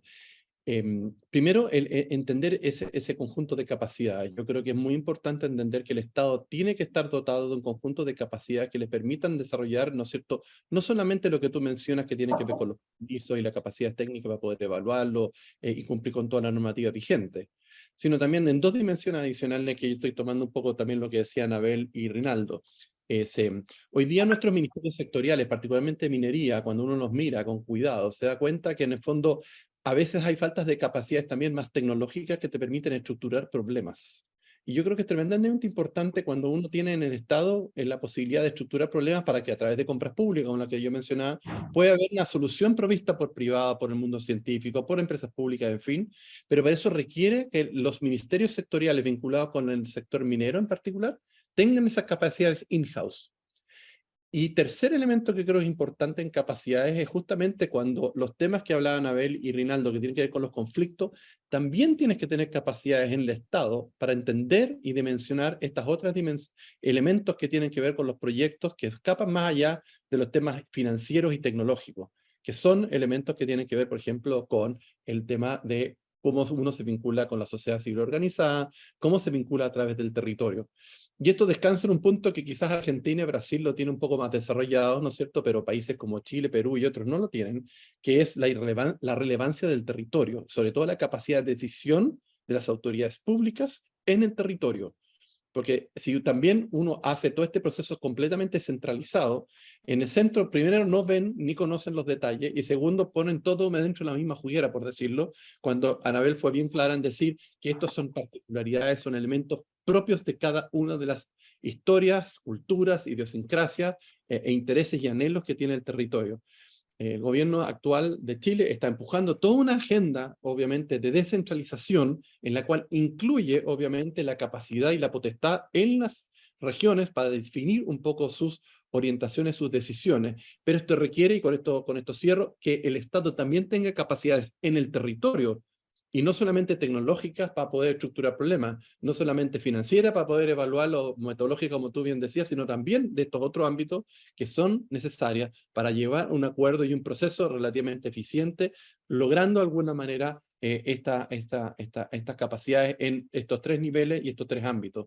Y creo que en Latinoamérica en general, con algunas excepciones, está un poco el déficit en eso. Muchas gracias, José Miguel. Anne, siguiendo con los temas de gobernanza y con la mirada regional, en los últimos años ha aparecido con mucha fuerza los estándares ESG, tanto desde el punto de vista de acceso a capital como de acceso a mercado. Pero junto con el surgimiento de estos estándares también hay una cierta proliferación de muchos marcos. Hay cientos de organizaciones que están haciendo estándares de ASG, algunas son mejores, otras no son tan buenas, lo que genera el riesgo de que las certificaciones o las auditorías ASG empiecen a perder validación como un mecanismo para garantizar que se está invirtiendo en proyectos sustentables. Desde el punto de vista de una agenda regional, ¿tú ves que hay algún rol para poder darle una mayor racionalidad a un sistema de estándares que sea integrado, que haya pocos marcos para poder evaluar los estándares, que efectivamente transforme un sello ASG en un valor y no solamente en un clicking the boxes? ¿Cómo lo ves tú como parte de una agenda regional? Yeah, that's a good question. Qué buena pregunta. Creo que va a tomar tiempo Nobody wants to hear y this. más atención. Nadie le gusta escuchar eso, pero sí, va a tomar su tiempo. Hay mucha atención y tenemos que reconocerlo. Hay más atención en este espacio que antes, que nunca antes. Y nosotros estamos constantemente de la necesidad de brindarle beneficios a la comunidad, al medio ambiente, de llevar todo arriba. Pero, por supuesto, nosotros tenemos que considerar los costos de poder lograr estas normas. Pero la pregunta es, ¿qué son estas normas? Y estamos nosotros trabajando en lo que tiene que ver con este sentido, con Canadá, por ejemplo, y otros países para poder hacer las actividades determinadas. Nosotros tenemos que ver cómo nosotros podemos lograr mostrar que somos los mejores en la clase. Y como lo dijiste, hay un montón de normas. Tenemos principios de la ONU, tenemos los lineamientos de la OSD, tenemos los específicos también, las revisiones independientes, como los de IRMA, por ejemplo, TSM, las iniciativas al desarrollo sostenible. Son todas siglas estas normas. Hay muchísimas y realmente tratamos de aprovecharlas y entenderlas para poder desarrollar este entorno, este marco de ASG, para poder desarrollar estas estrategias. También quiero destacar que además de lo que está sucediendo, es que también más que nunca se ha enfocado en el gobierno de los Estados Unidos en tener normas para la atracción y el procesamiento de los minerales críticos. Desde el primer día de la administración de Biden se ha enfocado en esto. Y todas las agencias de los Estados Unidos están trabajando en atraer a los otros países y a las otras agencias a trabajar en esto. Estamos aprovechando lo que vemos en todos lados, pero lamentablemente hay un entorno con tantas normas. Y lo mejor que uno puede hacer es discriminar entre lo que tiene sentido y lo que no tiene sentido. Y ver lo que se utiliza en los diferentes miembros de la industria y cómo lo están utilizando. Claro, al ver tantos, va a haber problemas para las empresas para elegir en cuál invertir o no, y cómo manejar la información que de otra forma no se podría recolectar. Por supuesto, el mayor problema lo van a tener las pequeñas y medianas empresas, las nuevas también, porque van a tener que dedicar recursos, gente y tiempo. Pero con el tiempo cada vez va a ser más fácil. Creo que estamos en un momento en el que todo el mundo está dándoles vueltas a las normas, están circulando alrededor de las normas y hay que aprovechar esto. Nosotros vemos algunas historias de éxito, por ejemplo, en Chile, que se sumaron a las normas IRMA. Después también tenemos algunas normas de minería sostenible. Esto muestra que se toman estas normas que tienen un buen prestigio para mostrar que la minería sostenible es una prioridad. Y cuando las empresas los están considerando y están poniendo recursos para poderlo lograr, y yo creo que eso es importante. Y esto va a alimentar la cadena de valor.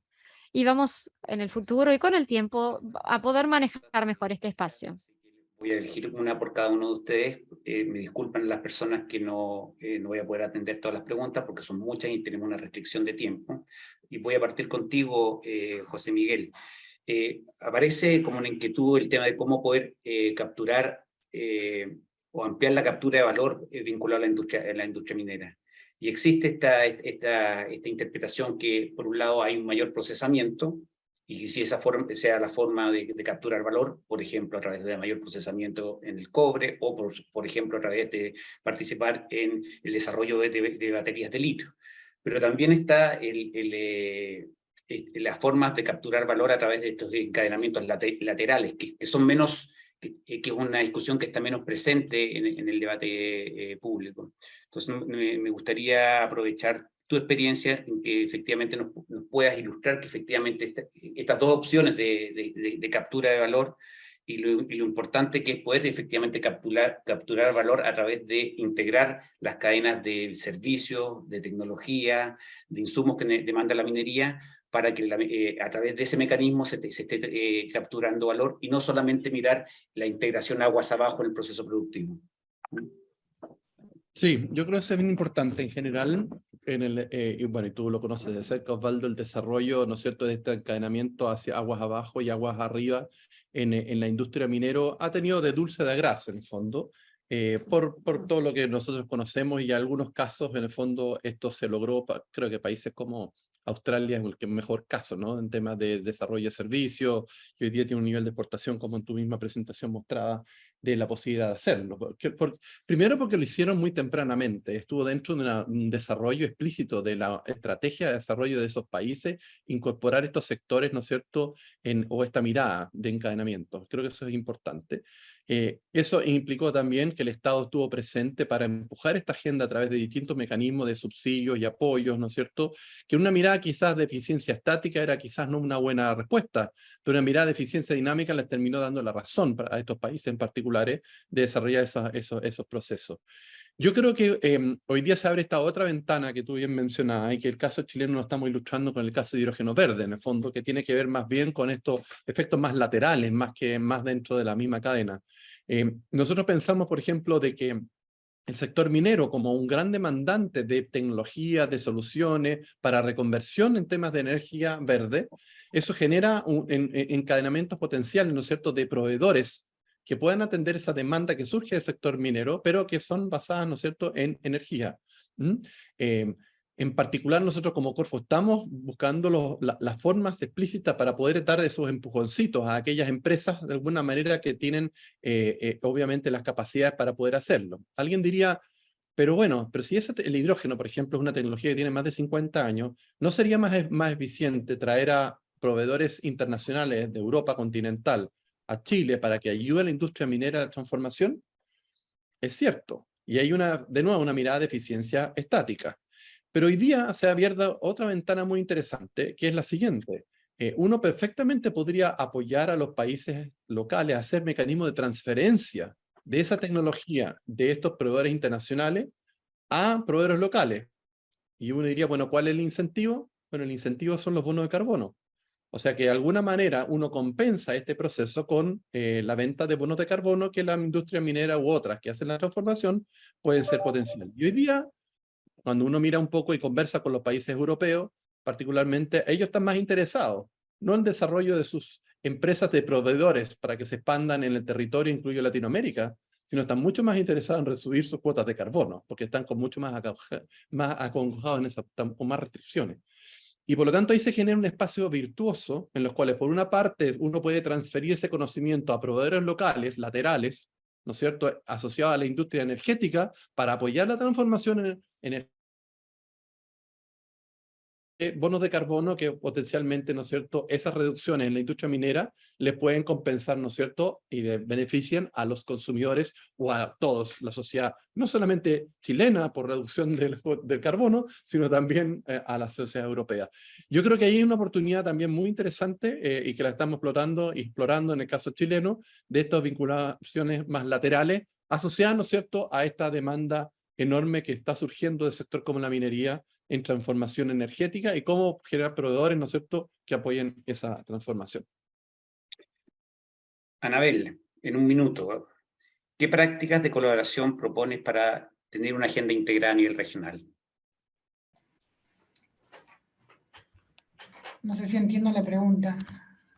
Llevar... ¿Colaboración entre países? Sí. Bueno, yo creo que en este tema quizás, a diferencia de los otros, estamos como mucho más distantes de tener un entendimiento de cómo enfocarlo. Creo que en los temas de desarrollo productivo y tecnológico se empezó a instalar este tema en la agenda hace 15 años. De hecho, lo empezamos a instalar en la Asociación de Minería, la Agricultura, etcétera. Hemos venido aprendiendo bastante y además hay varios países como el que escribe José Miguel, Australia, que ya han transitado un proceso del que podemos aprender un poco e incluir nuevos elementos, entonces hay como una trayectoria. En el caso de cómo abordar los problemas de la conflictividad, del trabajo con la sociedad civil, etcétera, estamos mucho más en pañales, tenemos mucho menos entendimiento, porque es un fenómeno más nuevo. La crisis climática y lo que genera la crisis climática genera una sensación de inestabilidad y de pérdida de modelo, si ustedes quieren, de desarrollo de crecimiento, que le da mucha más, si ustedes quieren, valor a estos conflictos, los pone en otra dimensión. Es un fenómeno nuevo completamente. O sea, la crisis climática es un fenómeno nuevo. Cómo hoy la conflictividad se inserta en este nuevo fenómeno, tiene nuevas características. O sea, que el primer paso que tenemos que hacer es entender el fenómeno de la conflictividad en nuestra región, a qué responde, cómo abordarla y qué posibles caminos hay para poder abordarla con miradas transformadoras diferentes a las que hemos venido usando, que no están dando resultados. Yo puse el ejemplo de Chile, pero Argentina, que Ana lo mencionó, es otro país en donde no hay sector minero no avanzado en gran medida por la alta conflictividad. Entonces, es un fenómeno que realmente, en primer lugar, tenemos que entender mejor y después, en términos más concretos, abordarlo desde sistemas más deliberativos. La transparencia que Rinaldo mencionó es importantísimo, pero no es suficiente si no se le agrega una acción de cambio para abordar los problemas, etc. Entonces, estos son elementos que me parecen importantes. Muchas gracias. En la tarde se van a reunir los ministros para poder discutir los elementos de una eventual agenda regional. ¿Qué acciones? Entonces voy a continuar con las preguntas de la audiencia, pero les anticipo que les voy a pedir a cada uno de ustedes que den un mensaje a los ministros respecto a qué es lo que hay que hacer si ustedes estuvieran los zapatos de cada uno de estos ministros para tener una agenda regional que sea una agenda que efectivamente movilice recursos, genere tracción, atraiga las inversiones y tengamos efectivamente a la región aprovechando la oportunidad asociada a los minerales críticos. Hay una pregunta para ti, Anne. This is a question for Anne. Many organizations that oppose to mining industry are Muchas organizaciones se han opuesto a la industria minera y a las organizaciones mineras y a la industrialización en la minería. ¿Cómo se pueden utilizar los recursos para este tipo de actividades? A ver si entendí bien la pregunta. Creo que hay una gran cantidad de actores en la minería. Tenemos muchos grupos sin fines de grupo y medioambientales. Han ido a los Estados Unidos y en otros lados. Y al final de cuentas son actores en la minería.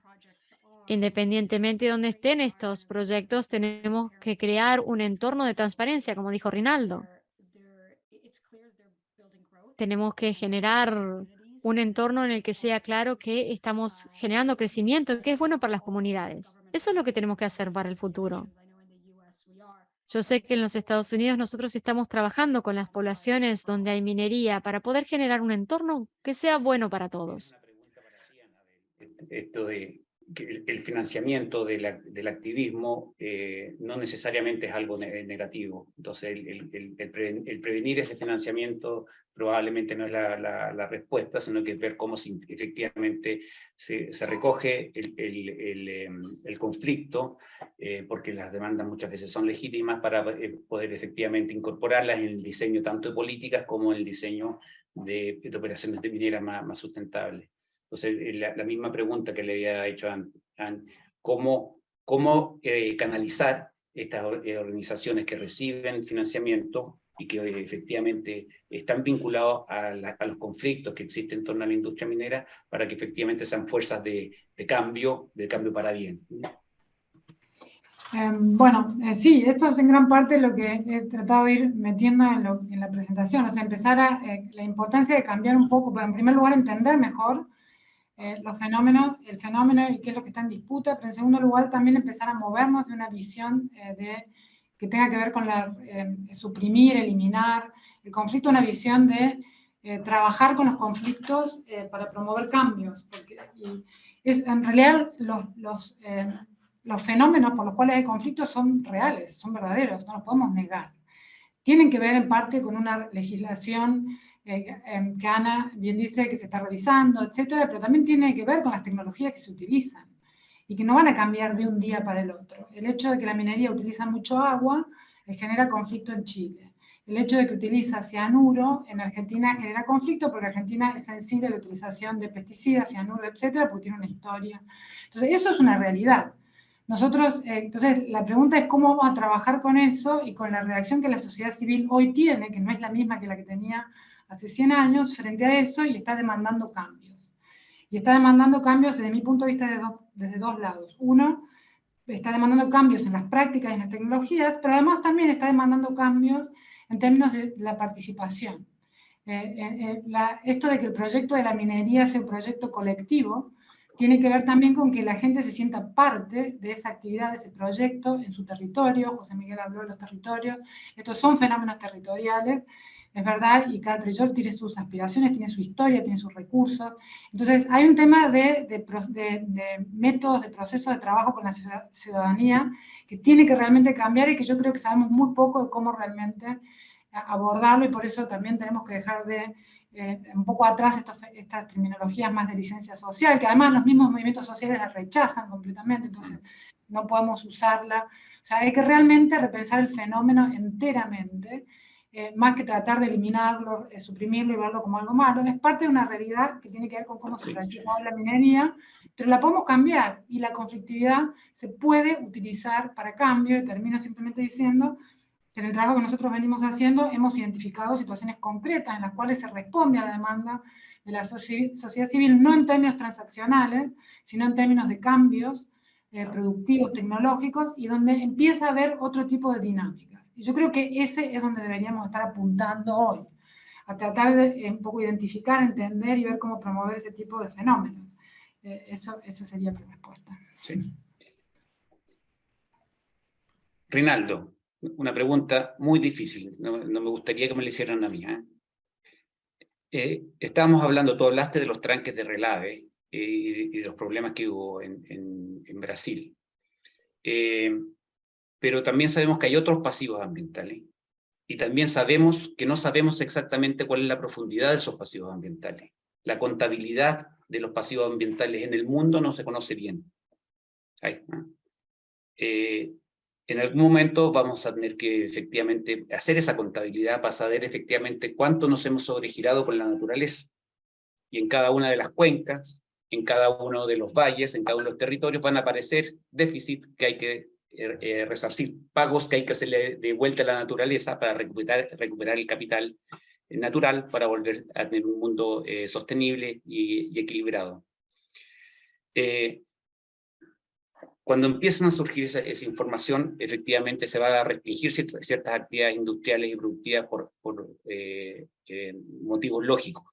¿Cómo la industria minera puede ser un factor de cambio para efectivamente hacer esas contabilidades, esos balances, y que la transición para poder compensar o poder recuperar el capital natural sea acompañado de un mayor nivel de producción minera?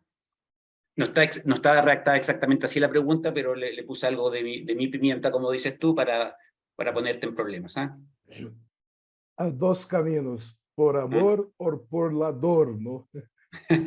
Lo que tuvimos acá fue por la dor, ¿no? Há muchas de compensaciones de la justicia, indemnizaciones por los accidentes. Esta es una forma de hacer. Pero, Oswaldo, yo he intentado acá, y Bran ha intentado, es llevar al sector a abrazar otras agendas no obvias. Por ejemplo, la bioeconomía. Nosotros no tenemos relación directa con la bioeconomía, a no ser por la preservación de áreas muy grandes. La minería, especialmente en la Amazonía, hace la preservación de áreas muy interesantes. Entonces, ¿cómo cambiar la percepción de la sociedad, como ha dicho Anabel, si hacemos todos los días lo mismo, ¿no? Vamos a trabajar, vamos a minerar. Entonces, hay un movimiento acá, embrionario, como decimos en portugués, en la fase 1, que es abrazar una agenda de legado positivo. ¿Cuál es esta agenda? El agua es una agenda muy interesante, pero hay mucho que hacer en otras áreas que están en la frontera de conocimiento.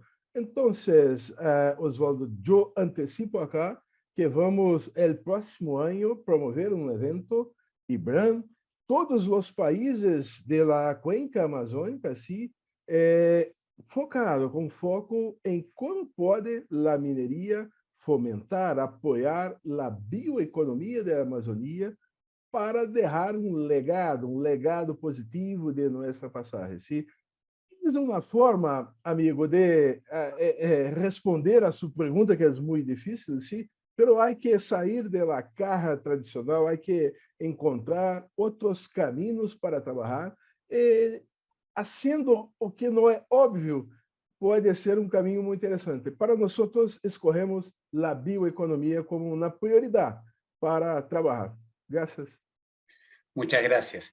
Y te pido a ti, Rinaldo, que también aproveches de ir cerrando con tus mensajes, tus recomendaciones para la reunión de ministros que se reúnen hoy día en la tarde. ¿Qué cosa tiene que contener esta agenda regional?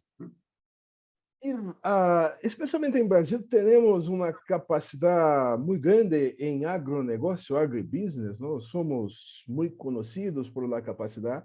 Brasil es una economía muy diversificada, minería acá algo como 4%, pero es posible hacer el doble con pocas alteraciones. Y yo creo que la mejor mensaje principal, Oswaldo, es que se puede cambiar una realidad, se puede cambiar, dejar legados positivos de la pasaje de minería, que es una industria no renovable, no hay renovación de recursos, pero mira los ejemplos de Suecia, 100 años atrás, era el país número 1 del mundo en minería, hoy no hay más minérios en Suecia, pero cuando vamos a empezar un proyecto, nuevas tecnologías van a ser adotadas, la chance de adotarmos uma tecnologia de Suécia é muito grande.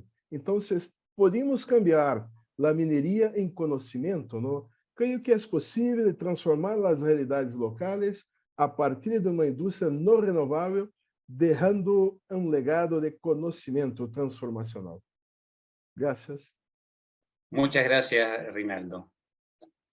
Ana, ¿cuáles serían los mensajes y las recomendaciones para los ministros? Creo que es importante brindar una señal unificada y consistente en toda la industria. Tiene que venir de los gobiernos, de los actores, y también se tiene que comunicar ese mensaje, mostrar los objetivos que muestren verdaderamente que se le presta atención a la cadena de valor y a las asociaciones estratégicas. Y también tenemos que nosotros analizar la capacidad regional, porque hablamos del valor, porque el valor puede venir del desarrollo en los procesos, atraer inversiones, añadir valor a la cadena de suministro. Y esto también va a poder generar una señal o una marca de desarrollo sostenible en la cadena de suministro. Lo que hay que ver es crear en el país y aprovechar la región para ser competitivos en todo el mundo. Y esto también viene de las políticas. Hemos visto cambios en la legislación en Brasil. Vemos que se ha cambiado respecto de las exportaciones. Esto es estratégico, porque hay que acordarse que podemos hacer algunas cosas solos, pero no podemos hacerlo todo solos. ¿Qué quieres agregar? Mira, quisiera insistir sobre los primeros puntos que planteaba. Entiendo que de alguna manera una cosa como un ministro de minería que estás asistiendo a esto se puede llevar para la casa con respecto a buenas prácticas y cosas que puede aplicar en sus propios países, y eso está bien. Pero yo creo que hay una mirada un poco más colectiva de la región en su conjunto, que creo que también hay oportunidades para trabajar en forma colaborativa y en forma agrupada. Y quisiera como más concentrarme en ese ámbito que creo que es clave. Primero, de nuevo, insistir en esta idea de los bienes públicos, insistir en la idea de que, por ejemplo, de cómo generamos información que en el fondo sea útil para todos y generado por todos. Creo que eso es tremendamente importante. Entre ellos, por ejemplo, temas que tienen que ver incluso con temas regulatorios, que son claves, ¿no es cierto? Y ya mencionado. Lo segundo, creo que justamente esta instancia como la que estamos ahora es los temas de aprendizaje. Generar espacios comunes en el fondo para aprender de todos con respecto a las experiencias de algunos y de otros, ¿no es cierto?, en distintos sectores, distintos productos, ¿no es cierto? Y creo que eso es muy importante, una instancia en el fondo más colaborativa, más agrupada. Lo tercero, entender que también cuando para los países nuestros, salvo con excepciones como la de Brasil u otros, en general somos países relativamente pequeños, por lo tanto, si bien las escalas productivas pueden ser como viables financieramente y económicamente en el contexto de los países en forma individual, hay cosas que en el fondo tenemos que mirar en forma colectiva cuando queremos desarrollar, por ejemplo, encadenamiento, generación de valor, ¿no es cierto?, como decía Ana, u otros que de alguna manera necesitamos escala mínima que está más allá del tamaño que nuestros propios países tienen. Y para eso necesitamos procesos de coordinación y ver que sean juegos de suma positiva para todos los que juegan, ¿no? Y particularmente todo lo que tiene que ver con economías de escala y economías de ámbito. En ámbito incluyo también esta que estábamos conversando, ¿no es cierto?, de los proveedores transversales. Yo creo que, laterales, perdón. Yo creo que hay varios elementos que en el fondo el actuar colectivamente pueden ser tremendamente importantes, más allá de las cosas que cada uno se puede llevar a sus propios países y puede implementar a nivel individual, como la experiencia, ¿no es cierto?, de Brasil, la experiencia de Chile, etcétera. Pero el actuar relativamente colectivo creo que puede ser tener expresiones, ¿no es cierto?, no solamente en los temas productivos que recién mencionaba, sino también, por ejemplo, en los temas que ha levantado Anabel, en los temas que ha levantado Reinaldo, que tienen que ver también con los aprendizajes y las tensiones que hoy día Latinoamérica está viviendo, ¿no es cierto?, y que el sector minero no está exento y no va a estar exento en el futuro, y creo que puede ser muy importante de trabajarlo en forma colaborativa. Muchas gracias, José Miguel. Anabel,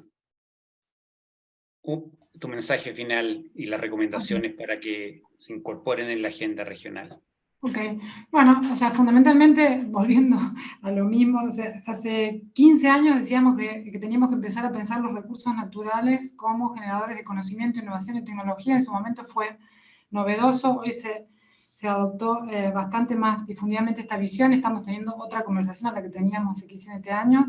Yo hoy insistiría sobre este tema de hacer lo mismo, pero ahora con la conflictividad. O sea, tenemos que tomarla mucho más seriamente.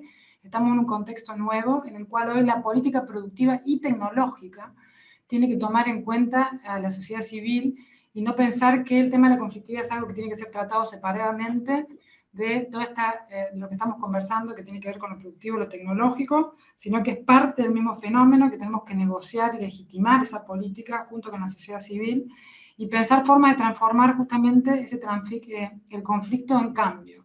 Esto, Reinaldo decía, transformar la minería en conocimiento. Yo agregaría transformar la conflictividad en cambio tecnológico, en cambio social, en cambio inclusivo y en una marca, región, sobre que sea de minería justa.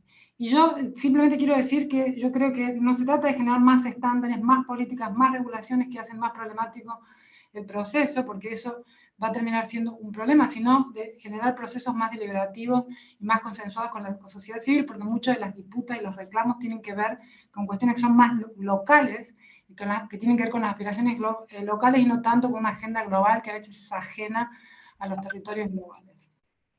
Perdón. Muchas gracias a los cuatro.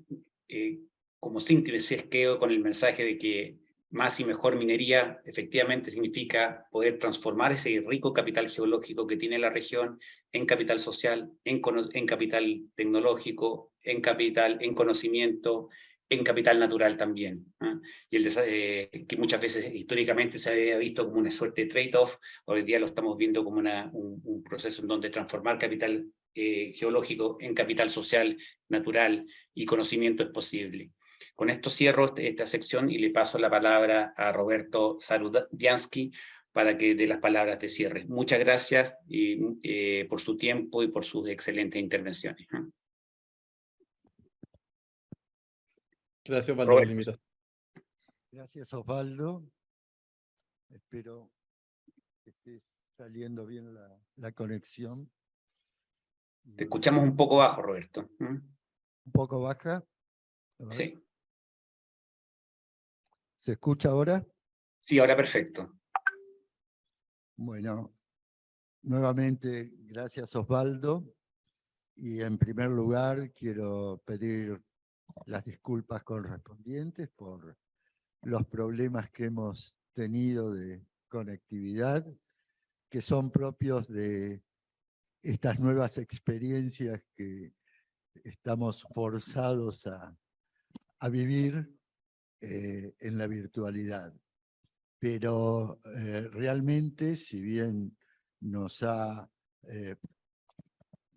hemos perdido una parte de aquí en esta sala, la parte inicial del documento de Osvaldo Ursúa, esto lo vamos a reparar porque porque vamos a distribuir el documento, por un lado, a todos los ministerios y a todos los participantes, ese documento base que se utilizó, y por otro lado va a estar la grabación de este foro disponible al menos en el sitio del IGF, que también le vamos a dar la correspondiente dirección.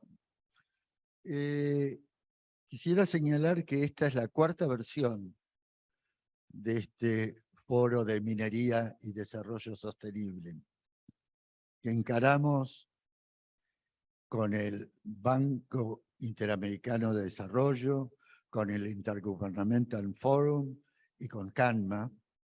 Y realmente es un placer trabajar con estas otras instituciones desde CANMA, y espero que el objetivo del foro, que es llevar a los ministerios información, opiniones y sugerencias sobre temas relevantes de la minería en nuestro continente, esté cumpliéndolos cabalmente.